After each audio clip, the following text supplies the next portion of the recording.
Hello teachers, আপনারা নিশ্চয়ই থাম্বনেইলে দেখেছেন যে আজকে ল্যাঙ্গুয়েজ স্কিলের এ টু জেড ক্লাস হবে। আমি এ টু জেড কেন বললাম? কারণ হলো ল্যাঙ্গুয়েজ স্কিল হলো বাংলা পেডাগোজির সব থেকে গুরুত্বপূর্ণ টপিক, এবং এই টপিক থেকে প্রত্যেক বছর কিন্তু পরীক্ষায় প্রশ্ন আসে।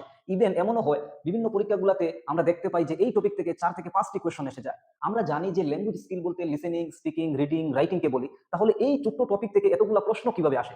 সুতরাং আমরা এই টপিকে আজকে প্রপারলি সহজ ভাষায় আলোচনা করব, এবং এই টপিকের সাথে ছোট ছোট যেগুলো কনসেপ্ট রয়েছে, ছোট ছোট যেগুলো পয়েন্টস রয়েছে, যেগুলো থেকে বিভিন্ন পরীক্ষাতে প্রশ্ন আসে, সেগুলো সহ পুরো কনসেপ্টই আলোচনা করার চেষ্টা করবো আজকে। ঠিক আছে, তাহলে চলো আজকের ভিডিওটি আমরা শুরু করি। ল্যাঙ্গুয়েজ স্কিল বলতে আমরা এই দক্ষতাগুলোকে বুঝি, যেই দক্ষতাগুলোর মাধ্যমে আমরা যে কোনো ভাষাকে শুদ্ধভাবে বলতে, পড়তে এবং লিখতে পারি। ঠিক আছে, এখন আমরা দেখবো সেই দক্ষতাগুলো আসলে কি কি।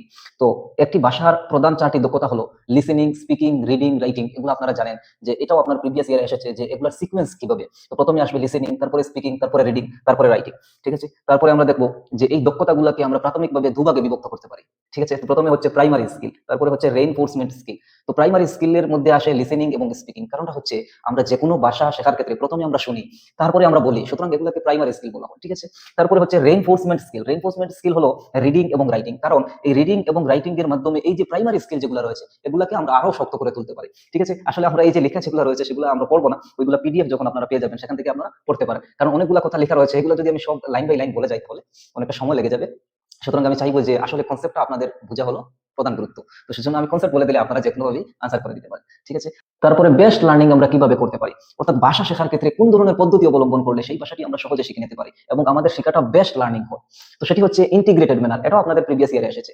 ইন্টিগ্রেটেড ম্যানার হলো এই যে ল্যাঙ্গুয়েজের স্কিল যেগুলো রয়েছে এই সবগুলো স্কিলকে আমরা একসাথে করে যদি আমরা সেই ভাষাটি শিখি, যে কোনো ভাষাই হোক, তো সেই ভাষাটি আমরা সহজে শিখে নিতে পারি। যেমন আমরা একটা এক্সাম্পল ব্যবহার করেছি, আবহাওয়ার ক্লাস হবে। তো আবহাওয়ার ক্লাসের ক্ষেত্রে শিক্ষক শিক্ষার্থীদেরকে বললেন, বলার পর শিক্ষার্থীরা শুনলো, তাদের শোনা হয়ে গেল, তারপর বলবে ওই যে কথাগুলো যেগুলো আবহাওয়া সম্পর্কে শিক্ষক বললেন সেই কথাগুলো তারা নিজের ভাষায়, মাতৃভাষায় বলবে। সেটাও কিন্তু আপনাদের পরীক্ষায় এসেছে যে আমরা লিসেনিং দক্ষতা যদি বাড়াতে চাই তাহলে শিক্ষার্থীদেরকে কি করা উচিত। তো সেখানে মাতৃভাষা, ওই যে আলোচনাগুলো মাতৃভাষায় বলা বা নিজের ভাষায় বলা। তো নিজের ভাষায় যখন বলবে, আচ্ছা এখানে বলবেন যে লিসেনিং এর দক্ষতা আমাদের কিভাবে বাড়ছে, যদি আমরা শিক্ষার্থীরা শোনা বিষয়টি নিজের মাতৃভাষায় বলার চেষ্টা করি তাহলে এখানে লিসেনিং কিভাবে বাড়ছে। তো আসলে বুঝিয়ে দিই যে লিসেনিং যদি সে শিক্ষকের সেই কথাগুলো ভালো করে না শুনে তাহলে সে মাতৃভাষায় বলবে কি করে। সুতরাং আমরা যদি এই কাজটা করাই যে আমি যেগুলো বলবো এগুলা তুমি মাতৃভাষায় পরবর্তীতে বলতে হবে, তাহলে সে শুনবে ভালো করে। সেজন্য সেটি হলো লিসেনিং স্কিল বাড়ানোর একটি কৌশল। ঠিক আছে, তো আশা করি আরেকটি কনসেপ্ট ক্লিয়ার হয়ে গেল।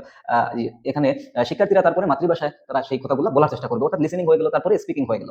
এখন হবে রিডিং। তো রিডিং করার ক্ষেত্রে শিক্ষক কি করতে পারেন যে তারপরে হবে রিডিং।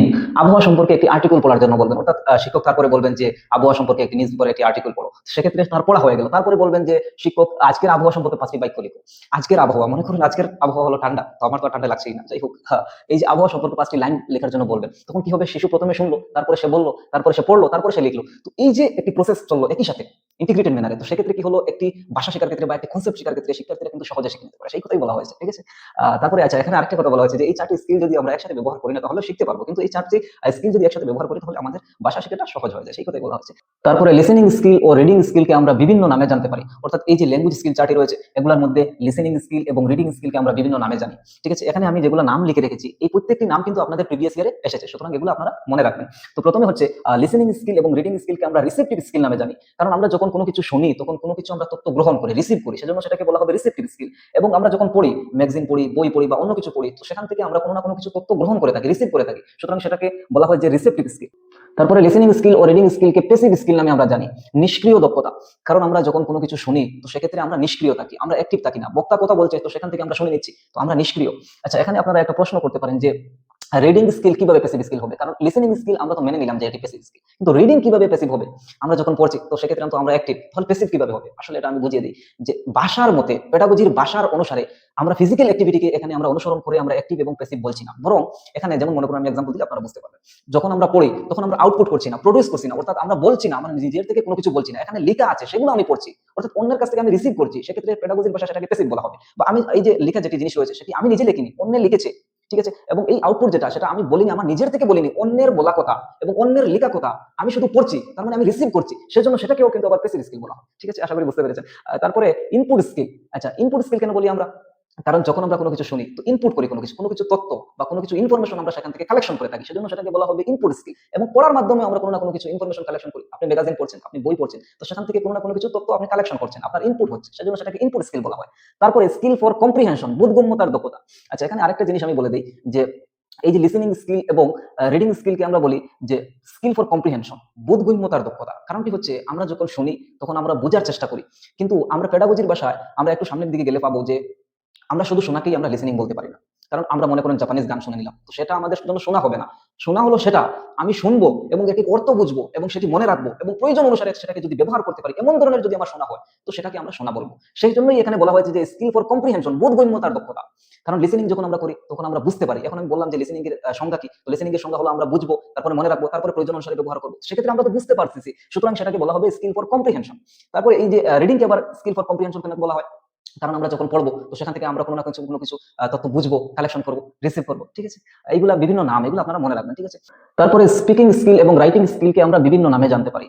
এই যে লিসেনিং স্কিল এবং রিডিং স্কিলকে আমরা যেভাবে বিভিন্ন নামে জানতে পারি, ঠিক একইভাবে আমরা স্পিকিং স্কিল এবং রাইটিং স্কিলকেও বিভিন্ন নামে জানতে পারি। ঠিক আছে, ওই আগেরটি ঠিক উল্টা, কিন্তু এটি মনে রাখার জন্য একটি সহজ পদ্ধতি।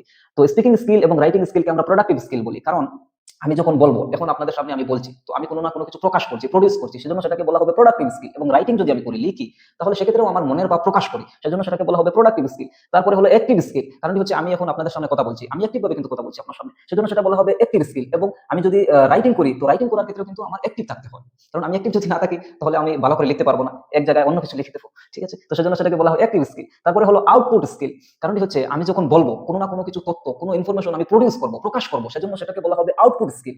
ঠিক আছে, এবং আমি যদি লিখি তাহলে সেটার মাধ্যমে কোনো কিছু আমি প্রকাশ করি, সেজন্য সেটাকে বলা হবে আউটপুট স্কিল। তারপরে হচ্ছে স্কিল ফর এক্সপ্রেশন, ভাবের প্রকাশের দক্ষতা। অর্থাৎ আমি এখন আপনাদের সামনে কথা বলছি, তো আমার ভাবের, মনের ভাব যেটি ছিল সেটি আমি প্রকাশ করছি আপনাদের সামনে। এখন যদি আমি কোনো কিছু লিখি, চিঠির মাধ্যমে, আগের যুগে চলতো যে চিঠি, সেই চিঠির মাধ্যমে তার মনের ভাব কিন্তু অন্যজনের কাছে প্রকাশ করতে পারতো, সেজন্য স্কিল ফর এক্সপ্রেশন বলা হয়। আসলে এই সবগুলো সিনোনিমস, মানে একই দাম। ঠিক আছে, তো এগুলো আপনাদের মনে রাখা একেবারে সহজ। কারণটি হচ্ছে যে আগেটিতে ছিল অ্যাক্টিভ স্কিল এবং এখানে হলো প্যাসিভ স্কিল, আগেটিতে ছিল রিসেপ্টিভ স্কিল, এখানে হলো প্রোডাক্টিভ স্কিল, আগেটিতে ছিল ইনপুট স্কিল, এখানে হলো আউটপুট স্কিল। কিন্তু ওইটা একটু কষ্ট করে মনে রাখতে হবে, কারণটি আগেটিতে ছিল যে স্কিল ফর কম্প্রিহেনশন এবং এখানে হলো স্কিল ফর এক্সপ্রেশন। ঠিক আছে, তারপরে ভাষার দিক, এসপেক্ট অফ ল্যাঙ্গুয়েজ থেকে আপনাদের প্রিভিয়াস ইয়ারে প্রশ্ন এসেছে, আমি বলবো যে কোনগুলো এসেছে। তো এই যে ল্যাঙ্গুয়েজ স্কিল যেগুলো রয়েছে, এগুলাকে ভাষার বিভিন্ন দিকের সাথে সংযুক্ত করা হয়। এখন আমরা দেখবো যে এই স্কিলগুলোর মধ্যে কোন স্কিলগুলো ভাষার কোন দিকের সাথে সম্পর্কিত। ঠিক আছে, তো প্রথমে আমরা দেখে নেই যে লিসেনিং হলো সিমান্টিক অ্যাসপেক্ট অফ ল্যাঙ্গুয়েজ, অর্থগত দিক। কারণটি হচ্ছে যখন আমরা শুনবো তখন আমাদের সেন্স কাজ করবে, অর্থাৎ সিমান্টিকের অর্থই হলো সেন্স। তো সেন্সের সাথে সম্পর্কিত, আমরা যখন শুনবো তখন আমরা বুঝবো, আন্ডারস্ট্যান্ড করবো, সেজন্য সেটা হলো সেন্সের সাথে সম্পর্কিত, অর্থাৎ ভাষার অর্থগত দিকের সাথে সম্পর্কিত। আমরা বুঝি, শ্রবণের মাধ্যমে আমরা কিন্তু ভাষা বুঝি, ভাষার অর্থ বুঝি। ঠিক আছে, তারপরে speaking, phonetic aspect of language. কারণটি হচ্ছে আমরা যখন বলবো তখন কোনো না কোনো কিছু সাউন্ড প্রডিউস করবো, সেজন্য সেটাকে বলা হয় যে ফোনেটিক অ্যাসপেক্ট অফ ল্যাঙ্গুয়েজ। এবং আমরা জানি যে ফোনোলজি অর্থ হলো শব্দবিদ্যা, ঠিক আছে, সরি, সাউন্ড বিদ্যা, যেখানে সাউন্ড নিয়ে আলোচনা করা হয়। ঠিক আছে, তারপরে হচ্ছে রিডিং। আচ্ছা, রিডিং এর আগে আমরা রাইটিং জেনে নিই, তারপরে আমি বলছি রাইটিং হলো গ্রাফিক অ্যাসপেক্ট অফ ল্যাঙ্গুয়েজ। কারণটি হচ্ছে রাইটিং এর মাধ্যমে আমরা গ্রাফ করি, মানে লেখার সাথে সম্পর্কিত। ঠিক আছে, সুতরাং আমরা রাইটিং এর মাধ্যমে কোনো কিছু লিখি যেহেতু, সেজন্য বলা হয় যে ভাষার গ্রাফিক অ্যাসপেক্ট অফ ল্যাঙ্গুয়েজ হলো রাইটিং। ঠিক আছে, তারপরে এখন আমরা দেখবো রিডিং হলো phonetic cum graphic aspect of language. আচ্ছা, এই জিনিসটা আপনাদের প্রিভিয়াস ইয়ারে 2 থেকে 3 বার এসেছে, এটা আপনারা মনে রাখবেন যে রিডিং কে বলা হয় phonetic cum graphic aspect of language. আচ্ছা, এখানে বুঝুন যে ফোনেটিক কেন বলা হলো, কারণ আমরা যখন বলবো, যে পড়বো, তখন পড়ার সাথে আমরা সাউন্ড কিন্তু প্রডিউস করবো, সাউন্ড উচ্চারণ করবো, শব্দ বলবো, বাক্য বলবো। তো সেক্ষেত্রে আমাদের রিডিং হচ্ছে, সাউন্ড হচ্ছে। এবং গ্রাফিক কেন, কারণ আমরা যখন পড়ি তখন কোনো না কোনো কিছু লেখা থেকেই তো পড়ি, আমাদের নিজের লেখা নয়, তো ওইটা অন্য কারো লেখা, তো লেখা থেকে আমি যেহেতু পড়ছি, সুতরাং এটাকে গ্রাফিকও বলা হবে। এজন্য রিডিং স্কিলকে phonetic cum graphic aspect of language বলা হয়। অর্থাৎ রিডিংটি হলো ফোনেটিক এবং গ্রাফিক অ্যাসপেক্ট অফ ল্যাঙ্গুয়েজ। ঠিক আছে, তো এগুলো আপনারা মনে রাখবেন। এখন আমরা দেখবো লিসেনিং স্কিল। এই যে ল্যাঙ্গুয়েজ স্কিল চারটি ছিল, মনে আছে তো আপনাদের? অনেকগুলো আলোচনা করার সাথে সাথে এগুলো ভুলিয়ে গেছি। তো প্রথমটি হচ্ছে লিসেনিং স্কিল। এখন আমরা লিসেনিং স্কিল সম্পর্কে জানবো। লিসেনিং স্কিল হলো ওরাল ইনপুট। আচ্ছা, ওরাল ইনপুট কেন হলো? কারণটি হচ্ছে আমরা যখন শুনি, তো শোনার মাধ্যমে আমরা কিভাবে শুনি? কেউ যদি আমাকে লিখে কোনো কিছু দেয়, তাহলে সেটার মাধ্যমে কি আমরা শুনতে পারবো? শুনতে পারি না। তো সেজন্য কেউ বলতে হবে, তো বলার মাধ্যমে কি হচ্ছে? ওরাল ইনপুট হচ্ছে, অর্থাৎ কারো বলার মাধ্যমে আমি ওরালি সেটা ইনপুট করে নিচ্ছি, তথ্য কালেকশন করে নিচ্ছি, সেজন্য সেটাকে বলা হয় যে ওরাল ইনপুট। ঠিক আছে, তারপরে এখন আমরা দেখবো লিসেনিং এর সংজ্ঞা। ভাষা শিক্ষার প্রথম কৌশল হলো শ্রবণ। সাধারণত আমরা কানে যা শুনি তাকে শ্রবণ বলা হয়। তবে শিক্ষার ক্ষেত্রে শুধু শোনাই নয়, শ্রবণ হলো কোনো কথা শোনার সাথে সাথে তার অর্থ বোঝা, মনে রাখা এবং প্রয়োজনে তা ব্যবহার করার দক্ষতাকে অর্জন করা। ওই যে একটু আগে আমরা দেখেছিলাম যে লিসেনিং স্কিলের আরেকটি নাম হলো স্কিল ফর কম্প্রিহেনশন। কি জন্য বলা হয়েছিল? কারণটি হচ্ছে আমরা শুধু শোনাকেই কিন্তু আমরা শ্রবণ বলতে পারি না শিক্ষার ক্ষেত্রে, বরং শোনার সাথে সাথে সেগুলো আমরা বুঝতে হবে এবং মনে রাখতে হবে এবং প্রয়োজন অনুসারে সেগুলো আমরা ব্যবহার করতে হবে। যেমন মনে করুন আপনার শিক্ষক কোনো কিছু বললেন, তো সেগুলো আপনি মনোযোগ সহকারে শুনলেন, তারপরে সেই বাক্যটি বা সেই কথাটি আপনি মনে রাখলেন এবং প্রয়োজন অনুসারে সেই জিনিসটা বা সেই বাক্যটা আপনি অন্যের কাছে ব্যবহার করতে পারবেন। তো সেটাই হবে আমাদের শ্রবণ। এবং এই যে আমি লাইন এখানে লিখে রেখেছি, এই লাইনটি বা এই লাইনের মতো অন্য আরেকটি লাইন আপনাদের প্রিভিয়াস ইয়ারে কিন্তু এসেছে। ঠিক আছে, আমরা যখন পিওয়াইকিউ আলোচনা করবো তখন আপনাদেরকে দেখিয়ে দেবো। তো সুতরাং আমরা এখানে জানতে হবে যে শুধু শোনাকেই আমরা শ্রবণ বলি না। যেমন মনে করুন আপনি জাপানিজ বা অন্য কোনো ভাষার গান শুনলেন, তো সেই শোনাটা আপনাদের জন্য শ্রবণ হবে না, কারণ আপনি বুঝতেই পারছেন না, সেটা হচ্ছে হেয়ারিং। আচ্ছা, সামনের দিকে আমরা হেয়ারিং নিয়ে বলে দেবো যে হেয়ারিং বা লিসেনিং। হেয়ারিং হলো আমরা যেগুলোই শুনি, যেমন মনে করেন আমি এখানে রাস্তার দিকে যাচ্ছি, তো গাড়ির সাউন্ড বা অন্য কিছুর সাউন্ড বা অন্য কিছু শব্দ বা অন্য কোনো ভাষার একটি গান বা নাটক বা যে কোনো কিছু হোক, সেটা আমাদের জন্য হেয়ারিং হবে। এই যে শোনা শোনা কিন্তু আমাদের জন্য হেয়ারিং নয়। এই যে লিসেনিং যেটা, সেটা আমাদের জন্য হেয়ারিং নয়, বরং লিসেনিং হলো এই জিনিসগুলো যে আমরা শোনার সাথে সাথে বুঝতে হবে, মনে রাখতে হবে এবং প্রয়োজন অনুসারে সেটা আমাদেরকে ব্যবহার করতে হবে। ঠিক আছে, তো এটা আপনারা মনে রাখবেন। তারপরে আচ্ছা, ওই আগের পেজ কেন ডবল হয়ে গেল? আচ্ছা, তারপরে প্রসেস অফ লিসেনিং। আচ্ছা, লিসেনিং এর কিছু প্রসেস রয়েছে, শুধু আমরা শুনি বলেই এই যে আমি আপনাদেরকে বলছি আপনারা শুনে নিচ্ছেন, এখানে কি কোনো প্রসেস হচ্ছে না? তো এগুলো আমরা দেখে নেবো যে কি প্রসেস হয়ে থাকে। তো প্রথমে আমরা রিসিভ করি, আমি বলছি আপনি রিসিভ করে নিচ্ছেন প্রথমে। তারপরে আন্ডারস্ট্যান্ড করছেন, সে আমি কি বলতেছি সেগুলো আপনি বুঝতেছেন, যে আমি সঠিক বলতেছি কিংবা ভুল বলতেছি বা কোন বাক্য বলতেছি সেগুলো আপনি আন্ডারস্ট্যান্ড করতেছেন। তারপরে রিমেম্বারিং, সেটা আপনি মনেও রাখছেন। ঠিক আছে, তারপরে ইভালুয়েট করছেন যে আমার কথাটি কোন দিকে কোন বিষয় নিয়ে বলা হয়েছে সেটি অ্যানালাইজ করেন, তারপরে রেসপন্ড করেন। এখানে তো আপনারা রেসপন্ড করতে পারছেন না, তো রেসপন্ড করে দিন। আপনার যদি ক্লাসটি ভালো লাগে তাহলে একটি কমেন্ট আমাদের এই এখানে ড্রপ করে দিয়ে যান, তখন এই যে আমাদের প্রসেস অফ লিসেনিংটি কিন্তু সম্পূর্ণ হয়ে যাবে। ঠিক আছে, তো যাই হোক, লিসেনিং এর যেটি প্রসেস হলো, প্রথমে হলো আমরা রিসিভ করি, তারপরে আন্ডারস্ট্যান্ড করি, তারপরে রিমেম্বারিং করি, এটা মনে রাখি, তারপরে ইভালুয়েট করি, তারপরে রেসপন্ড করি। আমি একটা এক্সাম্পল দিই, যেমন মনে করো একজন শিক্ষক ছাত্রকে বললো যে তোমার নাম কি, তখন প্রথমে সে কিন্তু রিসিভ করলো, তারপরে সে বুঝলো যে কি বলা হয়েছে সেটা বুঝলো, তারপরে রিমেম্বারিং করলো, সে মনে রাখতে হবে, কারণ শিক্ষক কি বলেছে সেটা যদি সে মনে না রাখতে পারে তাহলে রিপ্লাই কিভাবে দেবে যে আমার নাম এই বা আমার নাম ওই, তো সেটা বলতে পারে না, সেজন্য সে তাকে রিমেম্বারিং করতে হবে। তারপরে ইভালুয়েট করবে যে এটি বলা হয়েছে, যে কি বলা হয়েছে, আসলে কি বলা হয়েছে, এনালাইজ করবে, এনালাইজ করে বিস্তৃতভাবে সেটাকে বুঝবে, তারপর রেসপন্ড করবে যে আমার নাম ওই বা আমার নাম ওই। ঠিক আছে, তো এই ছিল প্রসেস অফ লিসেনিং। কিন্তু আপনারা মনে রাখবেন যে এই সবগুলো, এটা যে 5 মিনিট লাগে, এটা 5 মিনিট, এটা 5 মিনিট, এরকম নয়, বরং উইদিন এ সেকেন্ড আমি বলছি যে তোমার নাম কি, তুমি সাথে সাথে উত্তর দিয়েছো। এই যে 5টি প্রসেস, এই প্রসেস কিন্তু একই সাথেই হয়ে যায়। ঠিক আছে, তারপরে আমরা দেখবো টাইপস অফ লিসেনিং, লিসেনিং এর টাইপস। তো এই যে এখানে আমি যেগুলো টাইপ লিখে রেখেছি, প্রায় এগুলোর মধ্যে ম্যাক্সিমাম টাইপস থেকে আপনাদের পরীক্ষায় প্রশ্ন এসেছে। তো আমি এখানে যেগুলো পিডিএফ রেডি করেছি বা পিডিএফ ডিজাইন করেছি, আমি এমন ভাবে ডিজাইন করেছি যাতে করে আপনাদের সিটেট, মনে করুন সিটেট আপনাদের এই পোর্শন থেকে কোশ্চেন জিজ্ঞেস করে, আমি একটু বাড়িয়ে এই পর্যন্ত লিখে রেখেছি। কারণটি হচ্ছে যদি সিটেট একটু অ্যাডভান্স হয়ে যায়, তো সেক্ষেত্রেও যাতে আপনাদের সেই কোশ্চেনগুলো পুষ্কে না যায়। ঠিক আছে, এবং আমি এমন ভাবে ডিজাইন করেছি যাতে করে আপনারা সহজে বুঝে নিতে পারেন, আমি সহজ ভাষা ব্যবহার করেছি। ঠিক আছে, আচ্ছা যাই হোক, তো টাইপস অফ লিসেনিং, প্রথমটি হচ্ছে ডিসক্রিমিনেটিভ লিসেনিং, অর্থাৎ আমরা বিভেদক শ্রবণ বিভেদক শ্রবণ, ডিসক্রিমিনেটিভ লার্নিং, অর্থাৎ এটি শুরু হয়ে যায় আসলে শিশুকাল থেকেই, বা শিশু একটু বড় হওয়ার সাথে সাথে শুরু হয়ে যায়। অর্থাৎ বাবার সাউন্ড সে চিনতে পারে, মার সাউন্ড সে চিনতে পারে, সেই যে শনাক্তকরণের মাধ্যমে যে শোনা যেটা রয়েছে, সেটাই হলো আমাদের ডিসক্রিমিনেটিভ লার্নিং। যেমন শ এবং মূর্ধন্য ষর সাউন্ড শনাক্ত করা, তো সেই শনাক্ত করার মাধ্যমে কিন্তু আমরা শ্রবণ করতে পারি, তো সেটা হবে আমাদের জন্য ডিসক্রিমিনেটিভ লিসেনিং। তারপরে হলো কম্প্রিহেন্সিভ লিসেনিং, বুঝার জন্য শোনা, অর্থাৎ বুঝতে শোনা। আমরা এমন ভাবে শুনি, যেমন মনে করুন আপনার শিক্ষক কোনো কিছু বলছেন, তো আপনি বুঝার জন্য শুনছেন, সেই শোনাকে বলা হবে যে কম্প্রিহেন্সিভ লিসেনিং। এবং মনে রাখবেন যে এই শেখার ক্ষেত্রে আমাদের কিছু ভোকাবুলারি প্রয়োজন হয়, শুধু আমরা যদি শুনি তাহলে বুঝতে পারবো না, বিভিন্ন ধরনের ভোকাবুলারি আমাদের প্রয়োজন হবে। তো সেক্ষেত্রে আমরা যদি ভোকাবুলারি একটু বেশি থাকে তাহলে আমাদের কম্প্রিহেন্সিভ লার্নিং করতে, লিসেনিং করতে সহজ হয়ে যায়। তারপরে হচ্ছে ইনফরমেশনাল লিসেনিং, আমরা কোনো তথ্য শোনার জন্য যে শ্রবণ করি, সেই শ্রবণকে আমরা বলি যে ইনফরমেশনাল লিসেনিং, যেমন খবর বা ডকুমেন্ট শোনা। ঠিক আছে, তারপরে হচ্ছে ক্রিটিক্যাল লিসেনিং। ক্রিটিক্যাল লিসেনিং মানে কি, যেমন মনে করুন বক্তার বক্তব্য শুনে বিশ্লেষণ করে নিজের জাজমেন্ট এড করা, অর্থাৎ আমরা শোনার সাথে সাথে আমাদের নিজের একটি পার্সপেক্টিভ বানাবো, বক্তা কি বলছে সেটা আমরা শুনবো, এনালাইজ করবো এবং নিজের একটি জাজমেন্ট বানাবো, সেই ধরনের শোনাকে কিন্তু বলা হয় ক্রিটিক্যাল লিসেনিং। তারপরে থেরাপিউটিক বা এমপিথিয়েটিক লিসেনিং।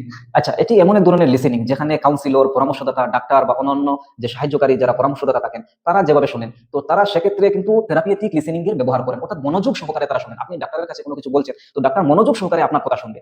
আচ্ছা, আরেকটি কথা মনে রাখবেন যে এখানে এমপ্যাথিয়েটিক লিসেনিং কেন বললাম, এমপ্যাথিয়েটিক লিসেনিং বলতে এই ধরনের শোনা, যেমন মনে করুন আপনার বন্ধু আপনার দুঃখের কোনো কিছু কথা শুনছে, তো সেক্ষেত্রে বন্ধু কি করবে, আপনার জায়গায় নিজেকে রাখবে এবং রেখে আপনার কথা শুনবে, তো সেটাকে বলা হবে যে এমপ্যাথিয়েটিক লিসেনিং। তো আপনার বন্ধু যে আপনার কথা শুনে, সেটা বন্ধুকে যে এতদিন ভাবছেন যে সে আমার কথা শুনে কিন্তু কোনো কিছু রিপ্লাই করে না, আমাকে সাহায্য করে না, আসলে কিন্তু এমপ্যাথিয়েটিক লিসেনিং করে, কারণ সে কিন্তু সহানুভূতির সাথে সে কিন্তু আপনার কথাগুলো শুনে, আপনার জায়গায় তাকে রেখে আপনার কথাগুলো সে শুনে। ঠিক আছে, তো আপনার বন্ধুর কথা বা কাউন্সিলরের কথা বা ডাক্তারের কথা হোক, তো সেগুলো তারা যে লিসেনিং এর ব্যবহার করেন সেটি হচ্ছে থেরাপিউটিক লিসেনিং বা এমপ্যাথিয়েটিক লিসেনিং। ঠিক আছে, তারপরে অ্যাপ্রিসিয়েটিভ লিসেনিং, প্রশংসামূলক শ্রবণ, যেমন আমরা সৌন্দর্য, আনন্দ, শৈল্পিক উপভোগ করার জন্য শুনি, যেমন আমরা গান শুনি, কবিতার আবৃত্তি শুনি, এগুলো আনন্দ উপভোগ করার জন্য শোনা, তো সেজন্য সেটাকে বলা হবে অ্যাপ্রিসিয়েটিভ লিসেনিং। ঠিক আছে, তারপরে হচ্ছে ইন্টারেক্টিভ এন্ড রেসপন্ড লিসেনিং।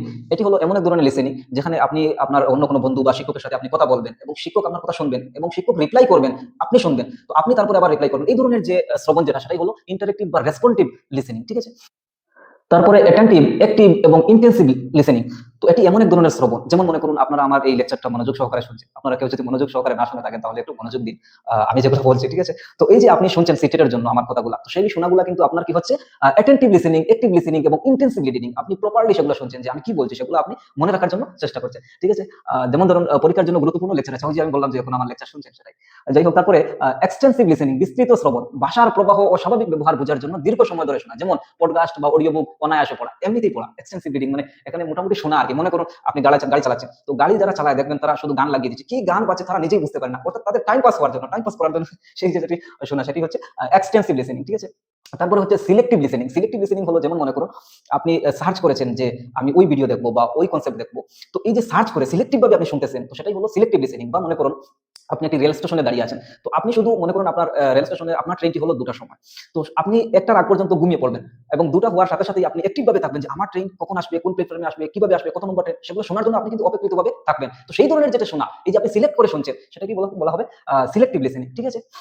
তারপরে হচ্ছে লিসেনিং এর অপরিহার্য শর্তাবলী, essential condition of listening. Listening এর যে অপরিহার্য যে শর্ত রয়েছে সেগুলো আমাদেরকে জানতে হবে, এবং এগুলো থেকেও আমাদের প্রিভিয়াস ইয়ার এসেছে। আমি যেগুলো আলোচনা করেছি সিলেক্ট ভাবে আপনাদের সিলেক্টিভ ভাবে আমি নির্বাচিত করেছি যে কোনগুলো আপনাদের পরীক্ষায় আসে, এবং একটা লিমিটেড দায়রার বাইরেও একটু রেখে দিয়েছি, যাতে করে সিটেট এর বাইরে থেকে প্রশ্ন যদি পুষে জিজ্ঞেস করে তাহলে আপনারা আনসার করে দিতে পারেন, ঠিক আছে? প্রথমে হচ্ছে learner should be attentive, motivated, interested.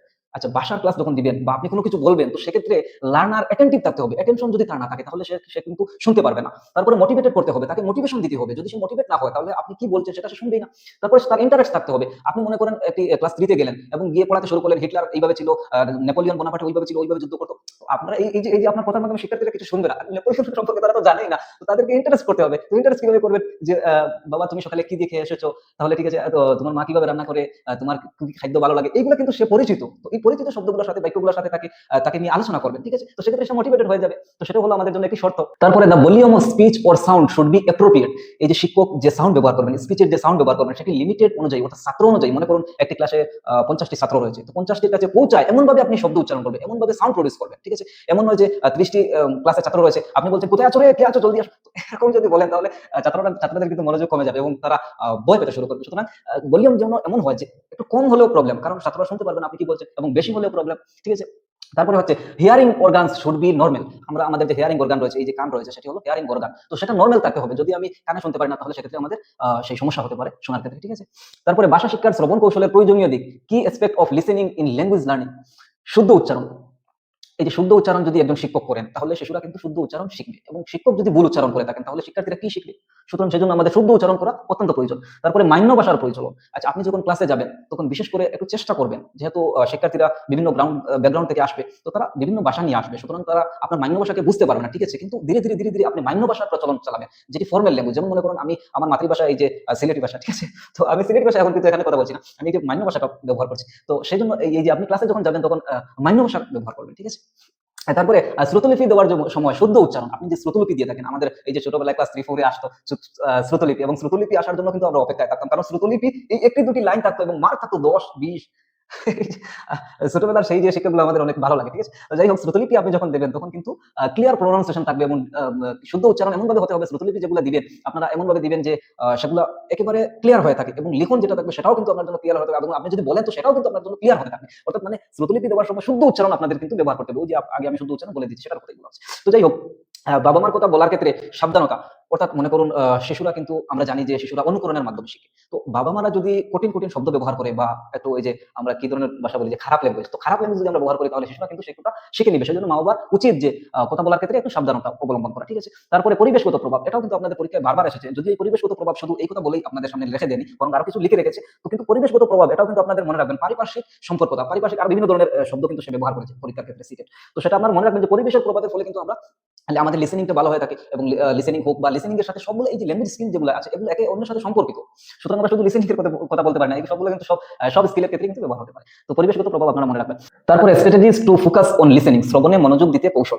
অর্থাৎ মনে করুন আপনি শ্রবণ করতে চাইছেন, আপনার শ্রবণ শক্তি বাড়াতে চাইছেন। তো শ্রবণ শক্তি বাড়ানোর ক্ষেত্রে আপনি কি কি কৌশল ব্যবহার করতে পারেন যেখানে আপনার শ্রবণটি ভালো হয়ে যাবে? তো সেক্ষেত্রে প্রথমে আপনি কি করবেন, প্রি লিসেনিং করবেন। শোনার আগে কি করবেন, অর্থাৎ মনে করেন আপনি মনে করেন সিটেটের ক্লাস দেখতে যাচ্ছেন, তো সেখানে আপনি শোনার আগে প্ল্যান করবেন যে আমি কি শুনবো, কোন ভিডিও দেখবো, কি দেখবো। তো সেটা যদি আপনি করেন, প্রি প্ল্যান করেন যে আমি কি শুনবো, তো শোনার আগ্রহ বাড়বে এবং শোনার এই যে দক্ষতা যেটা সেটাও কিন্তু বাড়বে। তো সেটা হলো একটি কৌশল। যেমন আচ্ছা, শোনার আগে বিষয় সম্পর্কে ধারণা তৈরি করা, পূর্ব জ্ঞান সক্রিয় করা, লক্ষ্য ঠিক করা। আচ্ছা, ওই যে পূর্ব জ্ঞান আরেকটি রয়েছে, আপনি পূর্ব জ্ঞান ঠিক করবে যে আপনি ওই যে জিনিস সম্পর্কে আপনি জানছেন সেই জিনিস সম্পর্কে যে পূর্ব জ্ঞান ছিল সেটাও কিন্তু লিঙ্ক করে দিতে হবে এবং লক্ষ্য ঠিক করতে হবে আমি কোনটি জিনিস দেখবো, কোন জিনিস আমি শুনবো, সেটাও লক্ষ্য ঠিক করতে হবে। সেটি হবে আমাদের প্রি লিসেনিং। তারপরে হচ্ছে ডিউরিং লিসেনিং, শোনার সময় মনোযোগ দিয়ে শোনা, গুরুত্বপূর্ণ পয়েন্ট নোট করা, অর্থ বোঝার জন্য চেষ্টা করা। আপনি এই যে আমার লেকচার দেখছেন, আপনি নিশ্চয়ই মনোযোগ সহকারে, আমার বিশ্বাস যে আপনি মনোযোগ সহকারে আমার ভিডিওটি দেখছেন। তারপরে গুরুত্বপূর্ণ পয়েন্টগুলো নোট করছেন, এটাও আমার বিশ্বাস যে আপনারা গুরুত্বপূর্ণ পয়েন্টগুলো নোট করে রাখবেন।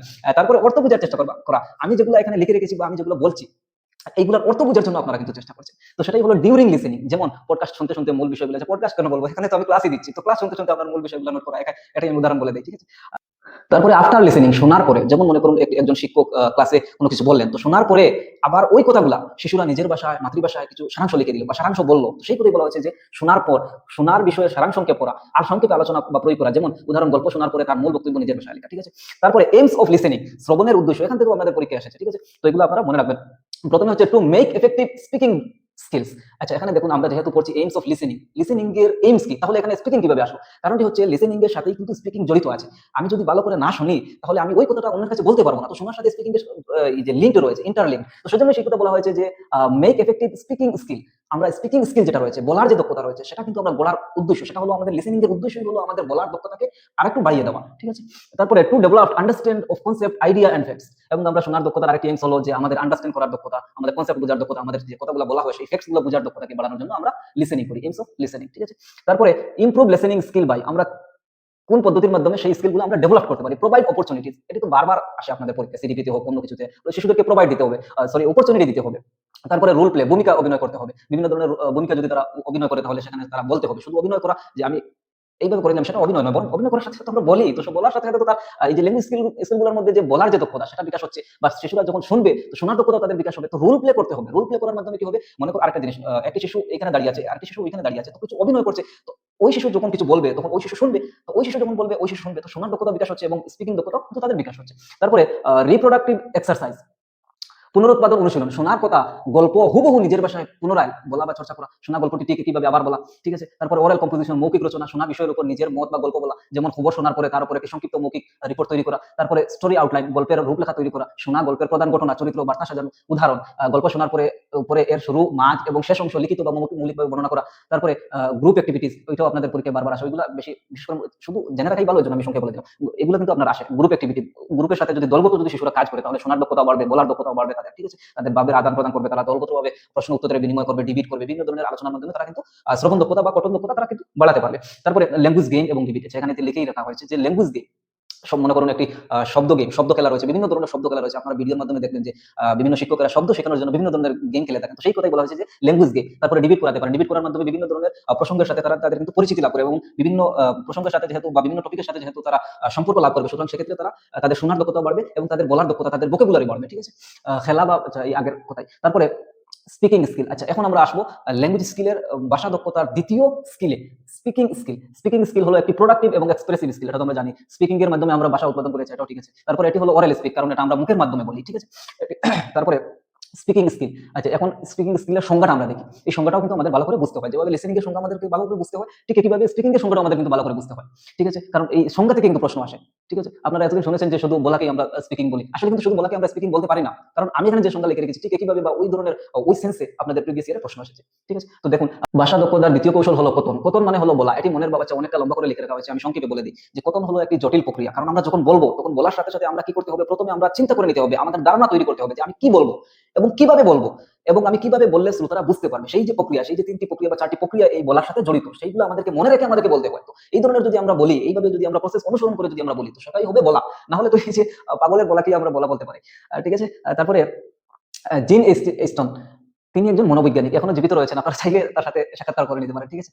তো একজন ব্রিটিশ মনোবিজ্ঞানী, তো তিনি বলেছেন যে স্পিকিং এর প্রসেস মডেল হলো প্রথমে কনসেপচুয়ালাইজেশন, অর্থাৎ ওই যে আমি যেগুলো বলেছি যে প্রথমে কনসেপ্ট বানিয়ে নিতে হয়, অর্থাৎ আমাদেরকে ধারণা বানিয়ে নিতে হয় যে আমি কি বলবো, কি বিষয় বলবো। তারপরে ফর্মুলেশন, সেই ভাষাকে আমি কিভাবে প্রয়োগ করলে সেটা তারা বুঝতে পারবে। আমি ফর্মেশন পুরোপুরিভাবে আমি রেডি করে বানিয়ে আমি শব্দ কিভাবে বানাবো, বা আমি উচ্চারণ করার ক্ষেত্রে আমি কিভাবে করবো, বা আমার এই যে সাউন্ড প্রডিউস করবো সেটার কোথায় আমি উচ্চ আকারে ব্যবহার করবো, কোথায় স্লো আকারে, এই যে সবগুলো ফর্মুলেশন করবো, যেমন সেই ধরনের ভাষা শব্দ ভান্ডার ধ্বনি রূপ কিভাবে শব্দ কিভাবে বাক্য ব্যবহার করবে সেই কথা, ঠিক আছে। এই আমি বলেছি যেটা।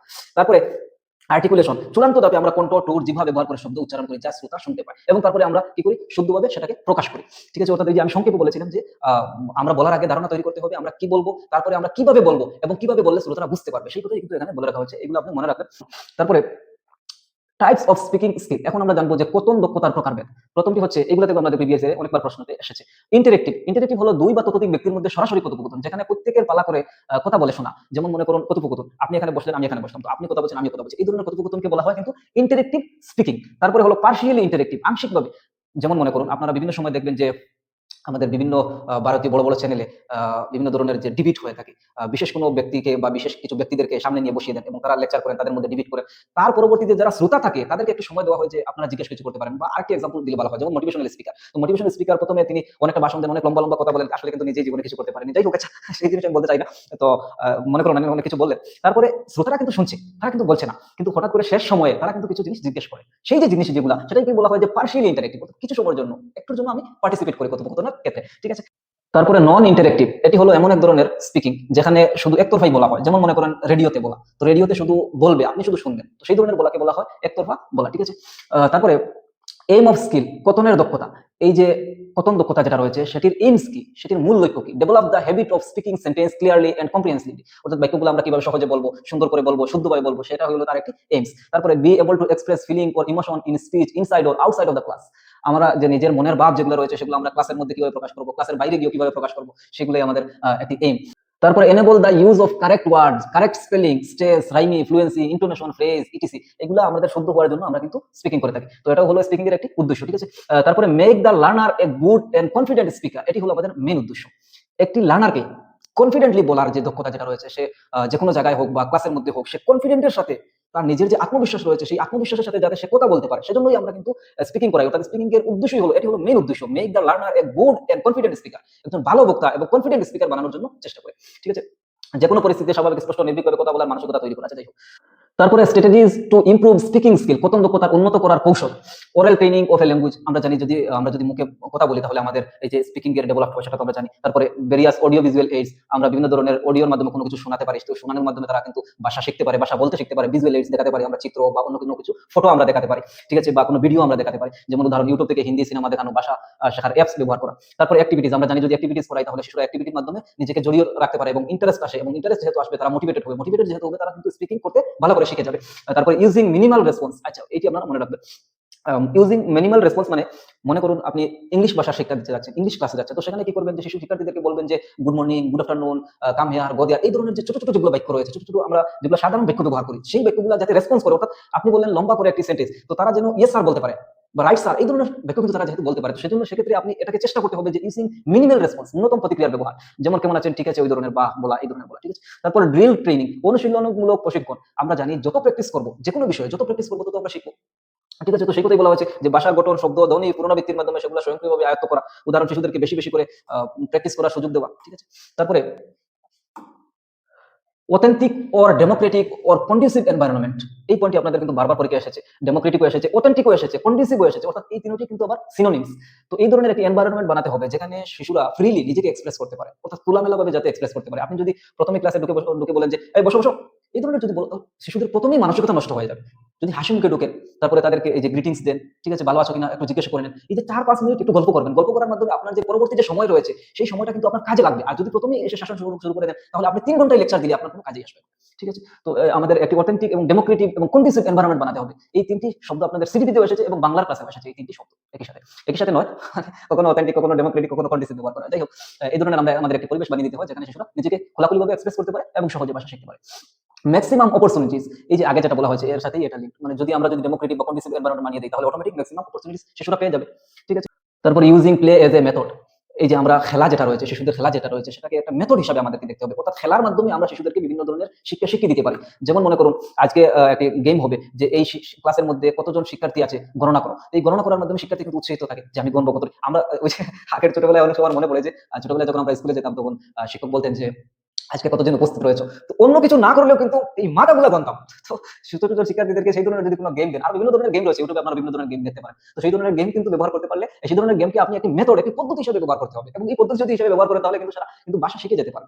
ঠিক আছে, তারপরে এখানে এক্সাম্পল দেওয়া হয়েছে ওই যে আমি যেটা বলেছি ওই ধরনের আর বিভিন্ন ধরনের প্লেওয়ে মেথড আপনি ব্যবহার করতে পারেন। তারপরে correct pronunciation, practice of a hard word, ওই যে হার্ড ওয়ার্ড যেগুলো রয়েছে যেমন মনে করুন পুঙ্খানুপুঙ্খ ভাবে, এই যে পুঙ্খানুপুঙ্খ ভাবে এইগুলো কিন্তু শিশুরা উচ্চারণ করতে পারবে না, ওই ধরনের কঠিন কঠিন শব্দ যেগুলো রয়েছে সেগুলো প্র্যাকটিস করাতে হবে। তারপরে speaking style should be pleasant, অর্থাৎ আমরা যখন কথা বলবো তখন এমন ভাবে কথা বলবো যে আমি উচ্চ স্বরে বলবো না এবং আমি ধীরে বলবো না, আমি জোরেও বলবো না, এমন ভাবে বলবো যে আমার কমা দাড়ি আমার কথা বলার যে মধুরতা রয়েছে, কণ্ঠস্বর যেটা রয়েছে সেটি আমি ভালোভাবে ব্যবহার করবো, ভালোভাবে উপস্থাপন করবো। এটি কিন্তু আপনাদের অনেক আগে সিটিতে এসেছিল যে কথন রীতি মধুর হওয়া প্রয়োজন।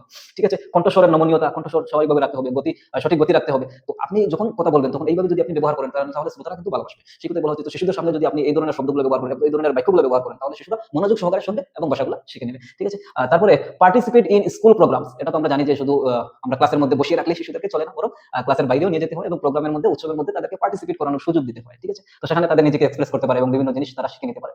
তারপরে লিসেনিং স্কিল ও স্পিকিং স্কিলকে একে অপরের সাথে, আচ্ছা এই যে লিসেনিং স্কিল এবং স্পিকিং স্কিল যেটি রয়েছে এগুলো একে অন্যের সাথে সম্পর্কিত, কারণ একটি শিশু যদি ভালো করে শুনে তাহলে একটি শিশু ভালো করে বলতে পারবে। আসলে সবকটাই কিন্তু একে অন্যের সাথে সম্পর্কিত, অর্থাৎ ল্যাঙ্গুয়েজ স্কিল সবকটাই একে অন্যের সাথে সম্পর্কিত, কিন্তু বিশেষ করে লিসেনিং এবং স্পিকিং একে অন্যের সাথে সম্পর্কিত। যেমন মনে করেন একজন ব্যক্তি সে পড়া জানে না, সে লেখা জানে না, কিন্তু সে বলতে পারে কারণ সে শুনেছে এজন্য বলতে পারে, তো ভাষা তো শিখে গেল, সেজন্য একে অন্যের সাথে সম্পর্কিত লিসেনিং এবং স্পিকিং। ঠিক আছে, তো আমরা সেখান থেকে আমরা কিছু সাজেশন দেখবো যে আমরা ইন্টিগ্রেটেড হিসাবে, আমরা যেহেতু আমরা দেখেছি লিসেনিং এবং স্পিকিং কে, সুতরাং আমরা কিছু পয়েন্টস গুলো দেখবো ইন্টিগ্রেটেড হিসাবে। ঠিক আছে, suggestion for developing listening skill এবং স্পিকিং স্কিল, শ্রবণ ও কথন দক্ষতার উন্নয়ন। আচ্ছা, the class should be divided into small group, একটি ক্লাসের মধ্যে অনেকটা শিক্ষার্থী থাকে, তো সেই শিক্ষার্থীদের মধ্যে ছোট ছোট স্মল গ্রুপ যদি আপনি বানিয়ে দেন এবং বিভিন্ন গ্রুপে বিভিন্ন ধরনের কার্যকলাপ যদি আপনার দিয়ে থাকেন, তাহলে শিশুরা নিজেদের মধ্যে আলোচনা করে বিভিন্ন জিনিস তারা শিখে নিতে পারে। তো সেক্ষেত্রে তাদের লিসেনিং এবং স্পিকিং একসাথে ডেভেলপ হবে। ঠিক আছে, কারণ তারা কেউ বলবে কেউ শুনবে, এই ধরনের কথা শোনা হবে, বলা হবে। তারপরে instructor or teacher should serve as a good model for the learner, এই পয়েন্টটা কিন্তু আপনাদের পরীক্ষা এসেছে যে একজন শিক্ষক, মনে করুন আপনি একটি স্কুলে গেলেন, তো সেক্ষেত্রে শিশুরা কিন্তু জানবে না যে আপনি কোন পরিস্থিতিতে কোন সিচুয়েশন থেকে এসেছেন, তারা জানবে কিন্তু তাদের জন্য তারা রোল মডেল। ঠিক আছে, আপনাকে ফলো করবে, আপনাকে অনুসরণ করে তারা শিখবে। সুতরাং সেক্ষেত্রে আপনি যেহেতু তাদের জন্য রোল মডেল, সুতরাং এই রোল মডেল হিসাবে আপনি নিজেকে সার্ভ করতে হবে তাদের সম্মুখে, অর্থাৎ তাদের সামনে এমন ধরনের ব্যবহার করতে হবে, এমন ধরনের কথাগুলো বলতে হবে যাতে করে তারা সেগুলো শুনে ভালো কিছু শিখতে পারে, আপনি যাতে রোল মডেল তাদের সম্মুখে নিজেকে উপস্থাপিত করে। ঠিক আছে, তারপরে at primary level speaking activities should include greeting, experience sharing, interest sharing, stories, etc. আচ্ছা, শিশুরা যখন প্রাইমারি লেভেলে পড়াশোনা করে, তো সেক্ষেত্রে আপনি লিসেনিং এবং স্পিকিং ডেভেলপ করার ক্ষেত্রে আপনি এই জিনিসগুলোকে ব্যবহার করতে পারেন। গ্রিটিংস, যেমন মনে করো হাই, হ্যালো, এই ধরনের শব্দগুলো বাক্যগুলো আপনি ব্যবহার করাতে শেখাতে পারেন। তারপর এক্সপিরিয়েন্স শেয়ারিং, যে তোমার এক্সপিরিয়েন্স কি রয়েছে, তুমি কোথায় গিয়েছিলে গতকাল, তো সেই এক্সপিরিয়েন্সটি শেয়ার করো। সেই যে এক্সপিরিয়েন্স, তার পূর্ব জ্ঞান শেয়ার করা, বা একটি পাঠ পড়াতে চাইছেন যেখানে আবহাওয়া, তো আবহাওয়া সম্পর্কে তার পূর্ব যেটা জ্ঞান রয়েছে সেটা সম্পর্কে আপনি জিজ্ঞেস করবেন, তো সে তার পূর্ব এক্সপিরিয়েন্স শেয়ার করবে আপনার সাথে, তো ক্লাসটি আরো কিন্তু আনন্দদায়ক হবে। ঠিক আছে, ফলপ্রসূ হবে। ইন্টারেস্ট শেয়ারিং, যে শিশুর চাহিদা কি, স্যার আমি ব্ল্যাকবোর্ডে লিখলে আমি ভালো করে বুঝতে পারি না, কেউ বলবে স্যার আমি ফটো দেখলে ভালো করে শিখতে পারি, কেউ বলবে স্যার আপনি যদি ক্লাসের মধ্যে এসে আমাদেরকে পড়ান তাহলে আমার শুনতে ভালো লাগে, কেউ বলবে স্যার আপনি অঙ্গভঙ্গি করে পড়ালে আমার ভালো। ওই যে শিশুদের ইন্টারেস্ট, সেটা আপনি শেয়ার করবেন, এবং আপনি শিশুদের সামনে আপনার যে কথাগুলো সেগুলো আপনি কিন্তু শেয়ার করতে পারেন, এবং শিশুদের ইন্টারেস্ট শেয়ার করার সুযোগ করে দিতে হবে, তারা তাদের ইন্টারেস্ট শেয়ার করবে আপনার সাথে এবং ইন্টারেস্ট অনুযায়ী আপনি তাদেরকে শিক্ষা দিতে হবে। তো সুতরাং এভাবে যদি আপনি করেন তাহলে শিক্ষার্থীদের লিসেনিং এবং স্পিকিং স্কিলটা আরো ভালো হবে। ঠিক আছে, তারপর স্টোরিজ বলতে পারেন, বিভিন্ন ধরনের গল্প বলতে পারেন, শিশুরা অনেক ধরনের গল্প বলবে। তারপরে language skill can be already learn by activities based on situation. আচ্ছা, এটিও আমাদের অত্যন্ত প্রয়োজন যে পরিস্থিতি ভিত্তিক কার্যকলাপের মাধ্যমে ভাষা দক্ষতা শেখা যায়। কারণ দেখুন, বাজার করা, ডাক্তারের কাছে যাওয়া, এ ধরনের কাল্পনিক বা বাস্তব পরিস্থিতিতে ভাষা চর্চা করা। যেমন মনে করুন আপনি একটা সিচুয়েশন বানিয়ে দিলেন ক্লাসরুমে, তো মনে করেন যে তুমি আজকে ডাক্তার এবং তুমি আজকে পেশেন্ট, তো পেশেন্ট এবং ডাক্তারের মধ্যে যে কথোপকথন হবে, তো সেক্ষেত্রে কি হবে, শোনার দক্ষতা বাড়বে এবং বলার দক্ষতা বাড়বে। সেই ক্ষেত্রে বলা হয়েছে যে language skill can be learn by activities based on situation, বাস্তব সিচুয়েশনের সাথে আমরা মিল রেখে আমাদের যদি কথোপকথন হয় তাহলে আমরা সহজে লিসেনিং এবং স্পিকিং দক্ষতাকে আমরা বাড়িয়ে নিতে পারি।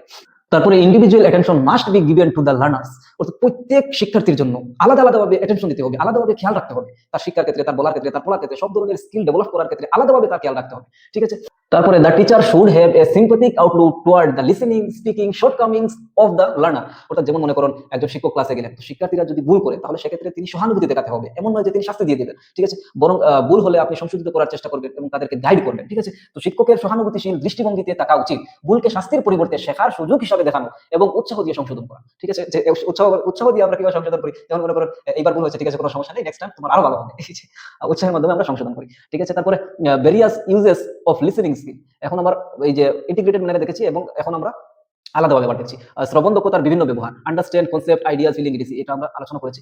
Focus and try to comprehend meaning, এটা আমরা আলোচনা করেছি যে আমরা কম্প্রিহেন্ড কোন একটি শব্দের আমরা শুনলাম, সেটির শব্দের বা সেই বাক্যের আমরা শব্দের অর্থ যেটা সেটা আমরা বোঝার জন্য চেষ্টা করি। তারপরে understand the characteristics of second language speech and sound, second ল্যাঙ্গুয়েজের স্পিচ যেটা রয়েছে, বাক্য যেগুলো রয়েছে, সাউন্ড যেগুলো রয়েছে এবং সেই সাউন্ডগুলোর যে বৈশিষ্ট্য যেগুলো রয়েছে সেগুলো আমাদেরকে বুঝতে হবে, অর্থাৎ একটি শব্দের উচ্চারণ কিভাবে হবে, একটি অক্ষরের উচ্চারণ কিভাবে হবে, সেগুলো বা সেই ধরনের বাক্য যেগুলো রয়েছে, সেই সেকেন্ড ল্যাঙ্গুয়েজের যেগুলো বাক্য রয়েছে সেগুলো আমাদেরকে বুঝতে হবে, সেগুলোর সাউন্ড কিভাবে হয়, সেগুলোর বৈশিষ্ট্য কি রয়েছে, সবগুলো আমাদেরকে কিন্তু ভালো করে বুঝতে হবে। ঠিক আছে, তারপরে আন্ডারস্ট্যান্ড কারেক্ট প্রোনাউন্সিয়েশন, সঠিক উচ্চারণ বোঝা, এটা আমরা আগে আলোচনা করেছি। তারপরে various uses of speaking skill, কথন দক্ষতার বিভিন্ন ব্যবহার, ডেভেলপড এন্ড এনহ্যান্স ভোকাবুলারি, এগুলো সম্পর্কে আমরা আলোচনা করেছি। আসলে ল্যাঙ্গুয়েজ স্কিলের মধ্যে যে প্রথম দুটো স্কিল রয়েছে, লিসেনিং এবং স্পিকিং, এগুলোর যতগুলো গুরুত্বপূর্ণ পয়েন্ট ছিল সেগুলো সম্পর্কে আমরা আলোচনা করেছি, এবং এগুলো থেকে আপনাদের সিটিতে বিভিন্ন ধরনের কোয়েশ্চন আসতে থাকে। ঠিক আছে, এখন আরো কিছু পয়েন্টস রয়েছে, সেগুলো সম্পর্কে আমরা একটু আলোচনা করব, এবং এইগুলো আলোচনা করার পর আজকের এই ভিডিওটি এখানেই সমাপ্ত করব, কারণ ভিডিওটি অনেকটা লম্বা হয়ে গেছে। এর নেক্সট ভিডিওতে আমরা রিডিং এবং রাইটিং নিয়ে আলোচনা করব, যেমন রিডিং এর যেগুলো প্রকার রয়েছে সেগুলো নিয়ে আলোচনা করব, intensive reading, extensive reading, aloud reading, model reading, skimming, scanning, তারপর bottom up approach, top down approach, এগুলো নিয়ে আলোচনা করার পর রাইটিং এর ক্ষেত্রে রাইটিং এর বিভিন্ন প্রকার রয়েছে, ফ্রি রাইটিং, গাইডেড রাইটিং, এগুলো নিয়ে আলোচনা করব। এবং রাইটিং এর ক্ষেত্রে যেমন প্রসেস অফ রাইটিং, ব্রেইনস্টর্মিং, তারপর ড্রাফটিং, তারপর রিভাইসিং, তারপর এডিটিং, তারপর পাবলিশ, এই যে প্রসেস যেগুলো রয়েছে এগুলো থেকে আপনাদের পিওয়াইকিউতে অনেকবার প্রশ্ন এসেছে, এডিটিং থেকে বারবার প্রশ্ন এসেছে, এবং ব্রেইনস্টর্মিং থেকে আপনাদের বাংলাতে বা বাংলার যে সেকেন্ড পেপার রয়েছে এই সবগুলো থেকে কিন্তু বারবার প্রশ্ন এসেছে। তো নেক্সট ভিডিওতে আমরা সেগুলো আলোচনা করব। ঠিক আছে, এখন আমরা যে পয়েন্টস রয়েছে সেটি একটু দেখে নিই।